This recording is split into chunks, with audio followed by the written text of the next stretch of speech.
Hi, I'm Jamie Poisson.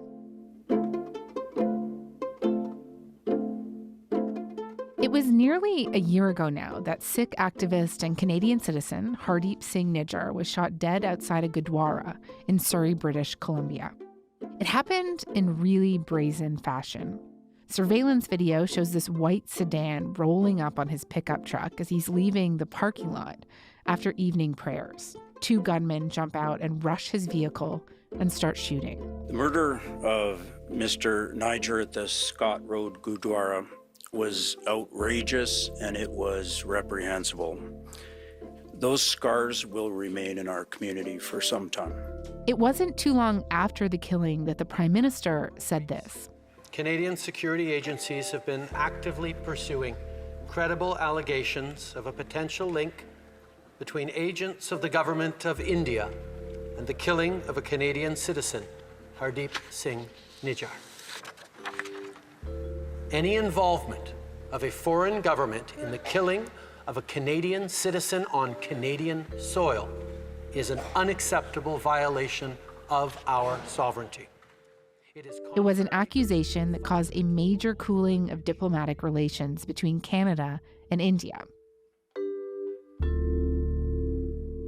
My colleague Evan Dyer broke the news last week that 3 men have been arrested and charged in connection with Nijjar's murder. And they may be connected to other murders in other parts of Canada. Police have said very little on the record about the connection to the Indian government, other than to say that aspect of the investigation is ongoing. But Evan's reporting has looked at how Nijjar's murder is being seen by intelligence sources as another example of this growing trend of India doing its dirty work through local organized crime. Evan is here with me now. We're going to talk about the latest developments, but also notably how high up the chain, read how close to Prime Minister Narendra Modi, this potentially goes.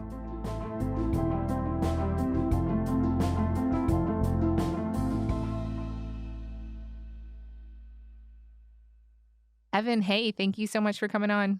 Hi, Jamie. So this was obviously a huge story when Hardeep Singh Nijjar was shot and killed last June. And as I mentioned, he was a Canadian citizen living in Surrey. For those who might not know, can you just briefly remind us why he would have potentially been a target for the Indian government? Well, the Indian government would argue that he was a terrorist. That was the term that they would use to describe him. They accused him of being a member of a group they call the Khalistan Tiger Force. In 2014, India's Prime Minister Narendra Modi issued an arrest warrant for Nijjar, calling him the mastermind of the Khalistan Tiger Force, which the Indian government considers a terrorist group. He was never extradited or convicted of any crimes. Some of the allegations were deemed unsubstantiated. But I think that the thing that really had aggravated the Indian government was a series of referendums organized by a group of which he was a member called Sikhs for Justice. And these were non-binding referenda held around the world in various parts of the Sikh diaspora in the UK and Canada. That we've seen some voting in Surrey and Brampton. Thousands gathered in Surrey on Sunday to cast their vote in a referendum asking for an independent homeland for Sikhs in India called Khalistan. Organizers say that turnout was so strong in September that voting could not be finished in one day. And basically, a lot of Sikhs come out, and it tends to be the people who want a separate Sikh state that do come out to these referendums. I'm here to support Khalistan. I think that Khalistan should be a thing, and I support it. Because that's the only way people of Punjab can enjoy freedom, religious freedom, human equality, gender equality. It has no actual effect on India, but it annoys India, and particularly the Modi government, a great deal. And Hardeep Singh Nijjar was a sort of a Canadian deputy or adjutant to the main organizer of this worldwide referendum effort, who's based in the U.S., who's a joint U.S.-Canadian citizen called Gurpatwant Singh Panu, and he also was a target for assassination. It was a plot that was foiled by the U.S. government. It's alleged an unnamed Indian government employee recruited an Indian national named Nikhil Gupta to orchestrate an assassination in New York City. But Gupta tipped off authorities when he unknowingly asked a police informant for assistance and was put in contact with an undercover agent posing as a hitman. He allegedly told them, "We have to finish 4 jobs, the U.S. murder, and after that, 3 in Canada." So there's evidence that India has gone after other people involved in that exact same referendum effort. Right. And I want to talk to you more about that case in the U.S. In a little bit. But first, who are the three men who have now been arrested for Niger's murder? What were you able to find out about them? Well, they're all young men in their 20s. Their names are Karan Brar, Karanpreet Singh, and Kamalpreet Singh. They're from Punjab or Haryana states in northern India. The organization that investigators have told me that they belong to is called the Lawrence Bishnoi Gang. And this is basically a Punjabi-based extortion ring, or at least it began that way. It's a gang that really grew out of student politics in Punjab, and spread into the extortion of things like liquor merchants and mines, and also got into drug trafficking, and also offers guns for hire. And so these three sort of fit into that last category, according to investigators who see them as very dangerous people. I should say that I spoke with one investigator who's had a long experience with BC gangs and who described these three as some of the most dangerous people that he's ever dealt with. And there are possible connections to two other shootings in Edmonton and Winnipeg, right? That's right. Investigators are looking into three murders in addition to the Niger killing that happened after the Niger killing, because one of those homicides, the one in Edmonton, was a double homicide. First of all, we saw just 2 days after Prime Minister Trudeau rose in the House of Commons and accused India, basically, in the Niger killing, there was another killing in Winnipeg, which was not initially connected to the same group. It was a person who has a lot of gang ties, unlike Niger, because Niger is really a political figure. He's not being accused of being involved in the world of organized crime.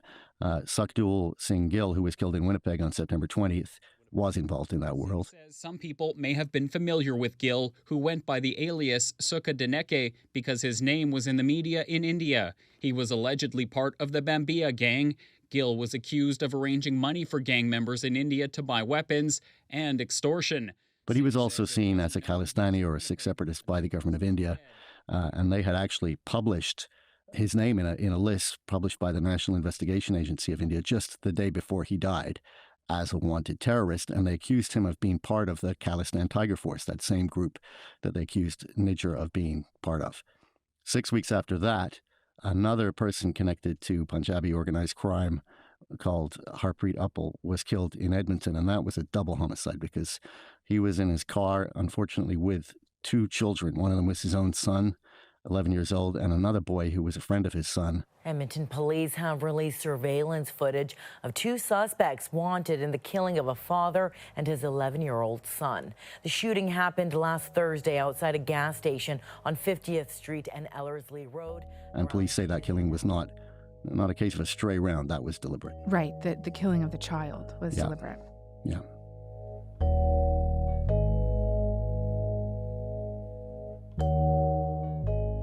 You mentioned before the Bishnoi gang, and just can you tell me more about the leadership of that gang? I know the founder is in prison, right, in India. That's right. The founder, Lawrence Bishnoi, has been in prison really for the last decade, and he's been moved around, I should say, too, from one prison to another. He was in Tihar prison in Delhi until fairly recently. Then they moved him to a maximum security prison in Gujarat. He's been able throughout his imprisonment to communicate with people on the outside of prison, not only his own gang, which he appears to be able to coordinate quite effectively from behind bars, but he's also given television interviews. He makes statements on social media. He's been able to continue to operate, it appears, as the leader of this gang. He began in student politics in the city of Chandigarh, which is the shared capital of Punjab and Haryana, and spread into organized crime along with a fellow student called Goldie Brar, who is believed to be in California. And these people are really the leaders of that gang that has got something like 700 hitmen working for it, gunmen working for it, mostly in northern India, collecting extortion. And the three arrests that we're talking about in Canada, I know police haven't said very much about it so far, but what have you been able to find out in your own reporting about where the orders might have come from? Well, the three homicides that we're talking about may have differences between them in the sense that the one where police are most convinced, and I should say not only police, but government sources that I've spoken to as well, that the Indian government gave the order is the killing of Hardeep Singh Nijjar. That does not appear to respond to any kind of a gang war or vendetta or anything between, say, six separatist groups. On the contrary, there's a large body of evidence, and it includes signals intelligence intercepts that show that this killing was ordered by the Indian government. And it was not rogue officials either, according to investigators. You know, that India has claimed that rogue officials were behind the U.S. assassination plot, which we discussed a little while ago.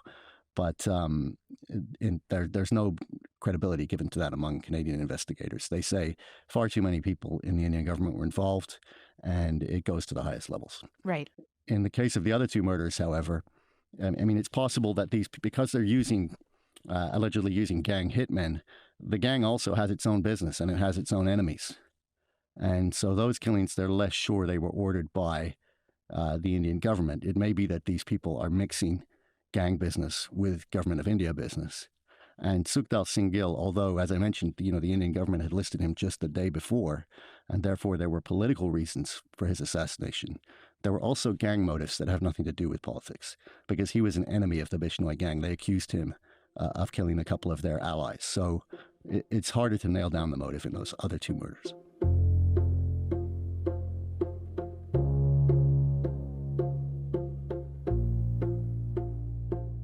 This idea that there's this overlap between politics and organized crime here. Talk to me a little bit more about that. Well, in Punjab itself, going back many years, there has been a tendency for crime and politics to mix to some extent. You have some powerful criminal organizations in the state. There's a liquor mafia that is connected to the political world. There's also drug trafficking. Punjab has a major drug addiction crisis.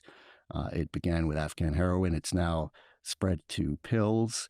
And of course, that always, as everywhere in the world, wherever there's a big illicit drug problem, you have a lot of money associated with that, which drives organized crime. And this crossover has always existed. And you've also seen traditionally in Punjab the use of assassins, of hired guns, hitmen, to get rid of business and political rivals.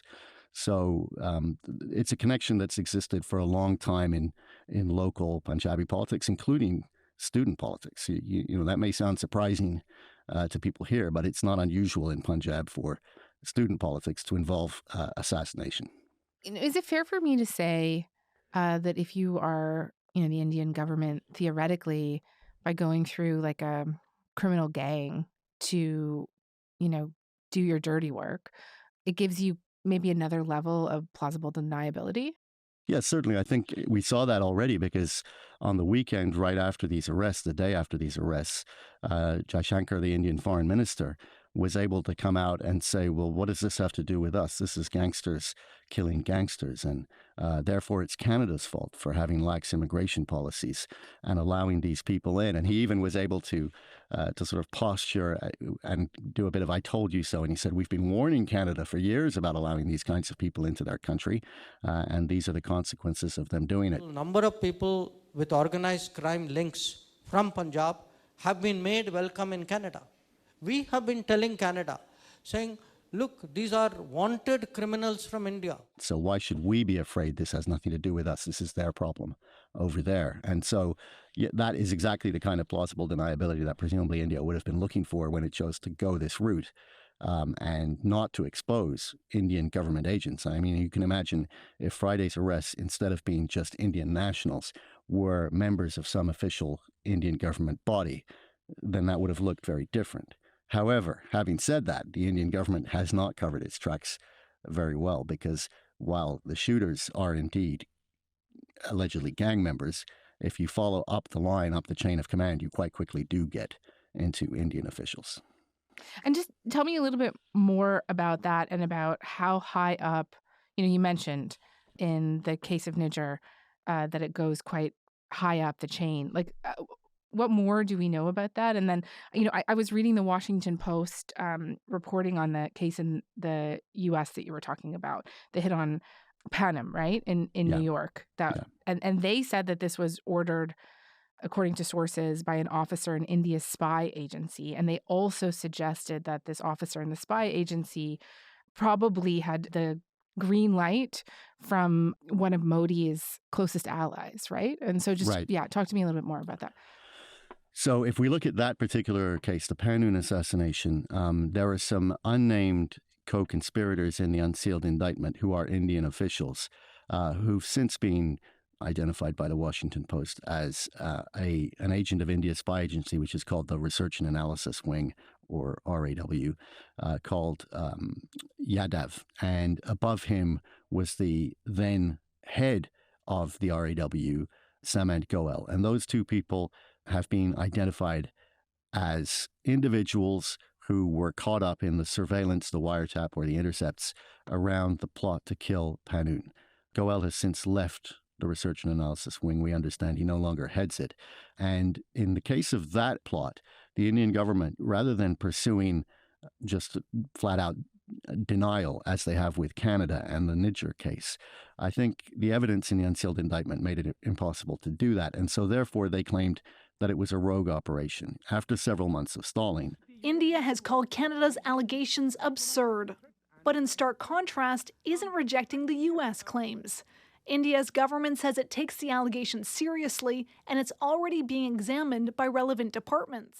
They had done an investigation, and they found that their own operatives had done this freelancing on their own initiative, not unlike the argument that Saudi Arabia used to distance itself from the killing of Adnan Khashoggi, where also we saw something like 5 officials take the fall and were at least nominally sentenced to imprisonment. Whether they're actually sitting in a prison cell, we would have to take Saudi Arabia's word for that. But that was sort of the deal that was able to settle that matter between the United States and Saudi Arabia so that both could move on. And it appears that India is trying to make a sort of a similar arrangement, and that Goel and Yadav look like the fall guys in that arrangement. But I can tell you that from the time that I became aware of this, which is now about 8 months ago, up till today, investigators have never changed their view of this matter, which is that this goes to the highest levels of the Indian government, that there's no way it's a rogue operation, and that there's also no way that assassinations in G7 countries, particularly the United States, could ever be approved without going all the way to the top of the Indian government. And just to be clear, when we're talking about going all the way to the top, we're talking about Modi. Well, we're certainly talking, at the very least, about India's National Security Advisor, Ajit Doval, who is sort of a number 2 to Modi throughout his governing career. Does that mean that Narendra Modi himself, was apprised of all the details of the names of the individuals who were on a hit list, for example, or how these hits were going to be carried out? I don't think anybody can say that with any confidence, but one only has to look at Modi's speeches on the campaign trail to see that he is publicly talking about going to other countries and killing India's enemies. He said just recently in a campaign speech, India isn't going to send dossiers anymore, this being a reference to India's previous attempts to get other countries to crack down for it. There was a time when dossiers were sent. Today's India sends doses, not dossiers, to the terrorists. Today's India goes into their homes and kills them. So, I mean, there's really no leg to stand on to believe that Narendra Modi would not be aware of at the very least, aware of the general lines of what's happening. Yeah, I just before I came into this interview, somebody told me about that thing that he said about going into your homes and killing people. He said similar things in the last election campaign, too. This is our principle. We will enter their house and kill them. And actually, last time that he said this, people generally assumed that he was referring to going after India's enemies in Pakistan. They did not realize that it might be a reference to going after people in countries like the U.S., Canada, and maybe Britain. And yet, it appears that is what he was referring to.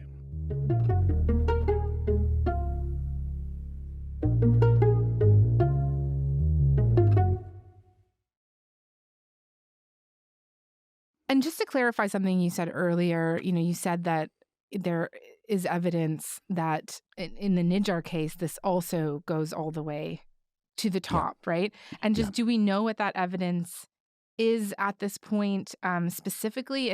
And could we potentially, if we don't know, could we potentially be looking at the same chain of command being involved as was involved in the Pannon case, right, in the U.S., given that these two men were so closely connected, right? Well, there is certainly evidence in the U.S. indictment of some cross-communication between the people involved in the Canadian and the people involved in the U.S. plots.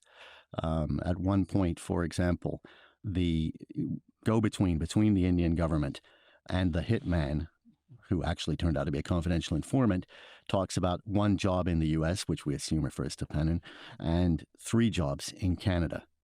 Right after Niger is killed, literally within a couple of hours, that same official has a video of Niger's body in the front of his truck, dead, right after being shot, because they apparently took images of him as a sort of a proof of death.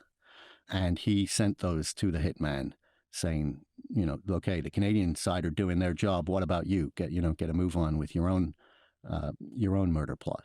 So clearly, the official who was dealing with Nick Gupta, the drug trafficker who was setting up this hit in the United States, was very aware of what was going on in the Canadian case as well. And that's been pretty clearly established in the unsealed indictment. With regards to how high it goes or how much they can prove about how high it goes, I have to say that I don't know that anybody has communications at the level where it might be, for example, India's national security advisor talking to the Indian prime minister. I don't have any indication that that kind of signals intelligence exists. I think that, and there's a little bit of speculation here, I must say, because I haven't seen that signals intelligence, but I think that part of what investigators are saying is that this goes so high, they can track it so high, and also it goes so wide that it makes use, for example, of official Indian government channels like embassies and consulates to communicate this plan and coordinate this plan, that there's no way that it could happen without being directed from the very top. And then there's also just the belief that given the nature, and we actually, someone who said this just a couple of days ago was former CSIS director Dick Fadden. He pointed out something that I think is very true of the Indian public service generally, which is that this is not an organization where you score points for going off on a tangent or doing your own thing. This is an extremely vertical, hierarchical government where people advance by following orders. And it would be highly unusual for anything like this to be done on a sort of a freelance basis. Yeah, I remember that this was kind of a similar analysis after the Khashoggi murder that you mentioned. People were talking about how like the rogue actor explanation just like didn't hold water in a place like Saudi Arabia. Evan, these details are absolutely wild. Given everything that we've talked about today, I do wonder before we go, how are people in the Canadian Sikh diaspora feeling in terms of their own safety right now? Well, I think one person who I've spoken to about his own safety actually is Pannon, who I think could probably be considered India's public enemy number one in this entire conspiracy. He was probably their priority target. And he says he feels no fear. He says he's ready for whatever comes and takes a somewhat fatalistic view of all of this. I don't fear the death. The physical death I do not worry about, because the contentious issue is not the threat to my life. This is the existential threat to the people of Punjab. But certainly there are others in the community who have had to go into hiding, who have had to spend time away from their families because they take the threats very seriously. There will be some relief, I think, from these arrests, but no one in the community is under any illusion that these 3 alleged killers would be the only sort of low-level triggermen that the Indian government could lay its hands on, or even the only members of the Lawrence Bishnoi gang who are active in Canada. No one would believe either of those things. So given the fact that this is still a large government with unlimited resources, that there's still a vast diaspora community here that includes all kinds of people, and given the fact that India doesn't seem to have been deterred also by the public revelation of what happened or the public accusation by Prime Minister Trudeau to India or by the U.S. indictment necessarily, since their activities, at least up to the point of the U.S. indictment, their activities were continuing, I think that there's good reason to think it could happen again.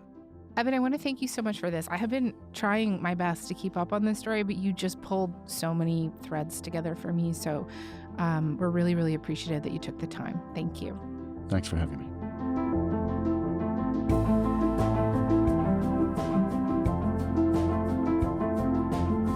All right, that is all for today. I'm Jamie Poisson. Thanks so much for listening. Talk to you tomorrow.